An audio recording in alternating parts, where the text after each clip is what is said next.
अस्सलाम वालेकुम to everyone. I hope कि आप सब ठीक होंगे और खैरियत से होंगे। अगर आप इस चैनल पर नए हैं तो प्लीज़ चैनल को सब्सक्राइब कीजिए और वीडियो का एंड तक देखिए। Welcome to my YouTube channel Wisdom Valley. Yes, हम क्या पढ़ रहे थे? हम मॉडर्न हिस्ट्री ऑफ इंडिया पे MCQs कर रहे थे। ये इस लेक्चर सीरीज का वीडियो नंबर 8 रहेगा। टाइम वेस्ट के बिना ही हम इस वीडियो नंबर 8 को स्टार्ट करेंगे, जिसमें हम मोस्ट इंपॉर्टेंट MCQs को कवर करेंगे related to modern history of India. पहला जो ऑब्जेक्टिव मैंने लिया है आपके लिए वो है India attend dominion states on. पहला क्वेश्चन है कि इंडिया कब डोमिनियन स्टेट्स को अटेन करता है? क्या 15 अगस्त 15 अक्टूबर 1947 में करता है, 15 जन 1947 में करता है, 15 अगस्त 1947 में करता है, या 15 अगस्त 1950 में करता है?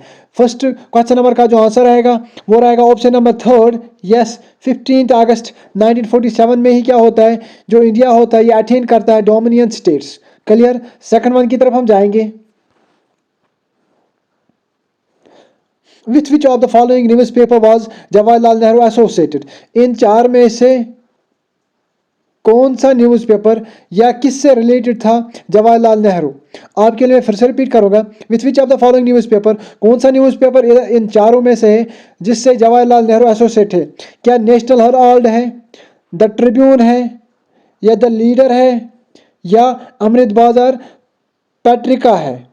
इसका जो आंसर रहेगा यस वो रहेगा option number first, National Herald. National Herald ही जो न्यूज़पेपर है जिससे एसोसिएट है कौन? Jawaharlal Nehru. Next one, which of the following days was declared as the international day of non violence by the UNO? इस क्वेश्चन में हमें बताना है कि इनमें से कौन सा डे वो है जब हम नॉन वायलेंस डे को मनाते हैं इंटरनेशनली।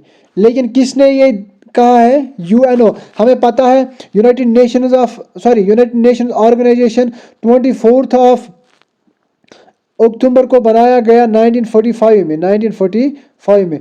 लेकिन इस क्वेश्चन में हमें बताना है कि UNO ने किस दिन को मुकर्रर किया है as international day of non violence?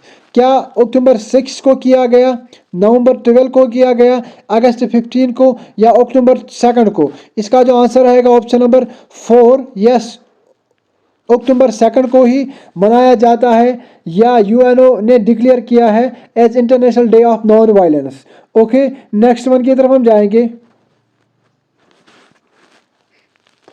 Who called Gandhi ji half naked bagger?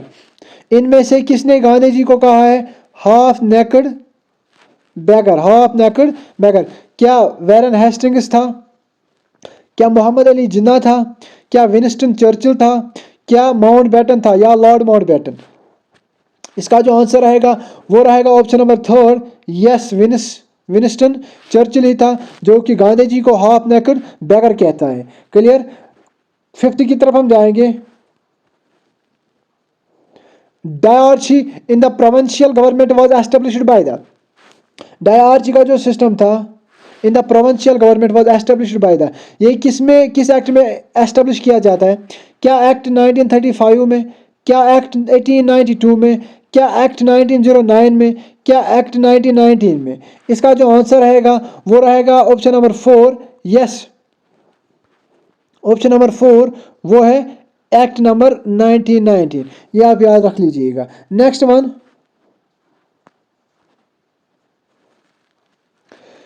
The final arrangement for the India's independence were worked out by. जो फाइनल अरेंजमेंट था इंडिया की इंडिपेंडेंस का वर वर्कड आउट बाय किसने दिया है या किस एक्ट से हुआ है? क्या साइमन कमीशन से हुआ है, क्रिप्स मिशन से हुआ है, कैबिनेट मिशन से हुआ है, या गांधी इरविन पैक्ट से हुआ है? इसका जो आंसर रहेगा वो रहेगा yes, option number third, cabinet mission से ही फाइनल अरेंजमेंट होता है किसका? यस, इंडियाज इंडिपेंडेंस का। ये आप याद रख लीजिएगा। नेक्स्ट वन की तरफ हम जाएंगे। Match list first with list second. यहाँ पर मैच नहीं करना है, मैंने आपके लिए ये ऐसे ही इधर लाया है। मैंने इनको सीक्वेंस में ही लिखा है कि आप याद रख लीजिएगा। खिलाफत मूवमेंट कब हुआ है? यस, 1920 में। चोरा चोरी इंसिडेंट कब हुआ है? 1922 में। चंपारण मूवमेंट कब हुआ है हमें तो पता है 1917 में। First round table conference yes 1930 में। आपके लिए मैं फिर से रिपीट करूंगा, मैंने आपके लिए ऐसे ही सीक्वेंस में लाया कि ये आप याद रखोगे।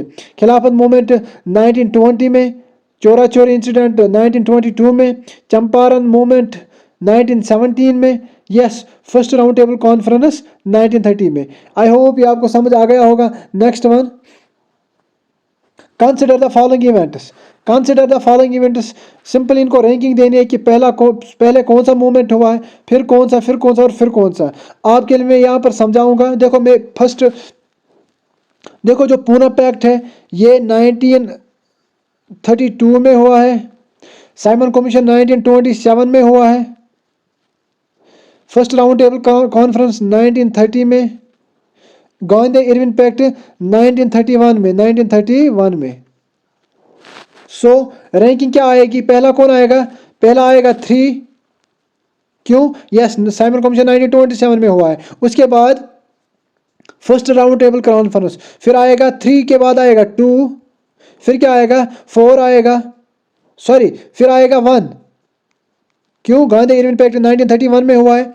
और लास्ट में कौन आएगा, पूना पैक्ट। हमें पता है पूना पैक्ट क्या था, यस पूना पैक्ट एक पैक्ट था जो पूना में हुआ है, किस किस के बीच, यस महात्मा गांधी के बीच और BR अम्बेडकर के बीच। हमें उधर नहीं जाना है, हमें क्वेश्चन यहाँ पर सॉल्व करने की कोशिश करेंगे। 3, 2, 1 और लास्ट में आएगा 4। ये है इस क्वेश्चन की रैंकिंग 3, 2, 1, 4। पहले साइमन कमीशन हुआ है, या फिर फर्स्ट राउंड टेबल कॉन्फ्रेंस, फिर गांधी इरविन पैक्ट और लास्ट में Poona pact. Okay next one की तरफ हम जाएंगे। Who among the following was regarded Mahatma Gandhi as the political guru. Political guru of Mahatma Gandhi कौन था, सिंपली आप याद रख लीजिएगा, इसको ट्रिपल स्टार में रख लीजिएगा, एग्जाम में बन सकता है। यहाँ पर हमें बताना है पॉलिटिकल गुरु ऑफ महात्मा गांधी। क्या बाल गंगाधर तिलक था, गोपाल कृष्ण गोखले था, फिरोज शाह मेहता था, दादा भाई नौरोजी था। इसका जो आंसर रहेगा वो रहेगा ऑप्शन नंबर 2, गोपाल कृष्ण गोखले ही था, जो कि रिगार्डेड है political guru of Mahatma Gandhi. Next, Who among the following wrote the book A Nation in the Making। ये भी आप ट्रिपल स्टार में रख लीजिएगा, ये भी बन सकता है एग्जाम में।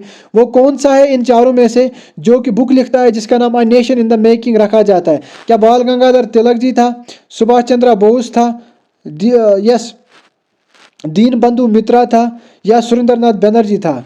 आपको मैं बता दूं इसका जो आंसर रहेगा यस वो रहेगा ऑप्शन नंबर 4, सुरेंद्रनाथ बनर्जी ही था, जो कि क्या लिखता है a nation in the making. A nation in the making ये आप याद रख लीजिएगा, इंपॉर्टेंट वन है related to exam point. Clear. Next, at the second round table conference the Indian National Congress was represented by, yes जब 1931 में second round table conference होती है, the Indian National Congress was represented bye. Indian National Congress का कोई वहां पर member नहीं गया था, लेकिन उसके बदले रिप्रेजेंट कौन करता है, INC को। सिंपली आपके लिए फिर से रिपीट करूंगा, 1931 में सेकंड राउंड टेबल कॉन्फ्रेंस होती है, इंडियन नेशनल कांग्रेस के बदले कौन रिप्रेजेंट करता है वो मीटिंग या सेकंड राउंड टेबल कॉन्फ्रेंस। क्या जवाहरलाल नेहरू था, राजेंद्र प्रसाद था, वल्लभ भाई पटेल था, या सरदार वल्लभ भाई या MK गांधी था। आपको मैं बता दूं 11th क्वेश्चन नंबर 11 का जो आंसर रहेगा वो रहेगा option number 4, yes MK Gandhi. क्या रहेगा, MK गांधी ही था जो कि रिप्रेजेंट करता है किसको, सेकंड राउंड टेबल कॉन्फ्रेंस, किसके बदले, इंडियन नेशनल कांग्रेस के बदले। ओके क्वेश्चन नंबर 12 की तरफ हम जाएंगे। Who among the following was the founder of Swaraj party. इन चारों में से हमें बताना है कि स्वराज पार्टी का फाउंडर कौन था। क्या CR दास था, क्या CR दास था, सरदार वल्लभ भाई पटेल था, राजेंद्र प्रसाद था, नरेंद्र देव था। इसका जो आंसर रहेगा वो रहेगा फर्स्ट CR दास ही होता है, जो कि फाउंडर होता है किसका, स्वराज पार्टी का। नेक्स्ट 13 की तरफ हम जाएंगे। Which of the following movement started from Dandi march. Dandi march से इन चार में से कौन मूवमेंट स्टार्ट हुआ है, या आपको मैं फिर से रिपीट करना चाहूँगा।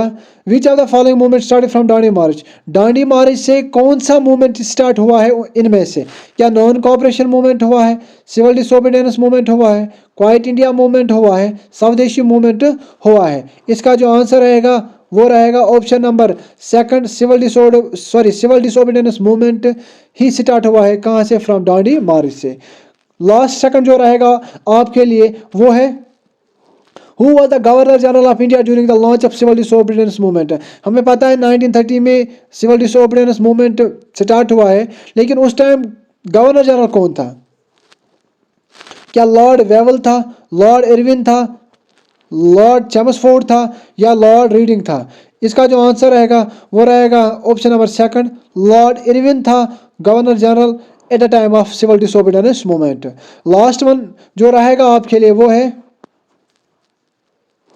during freedom struggle, Aruna Asif Ali was a major woman organizer of the underground activities in.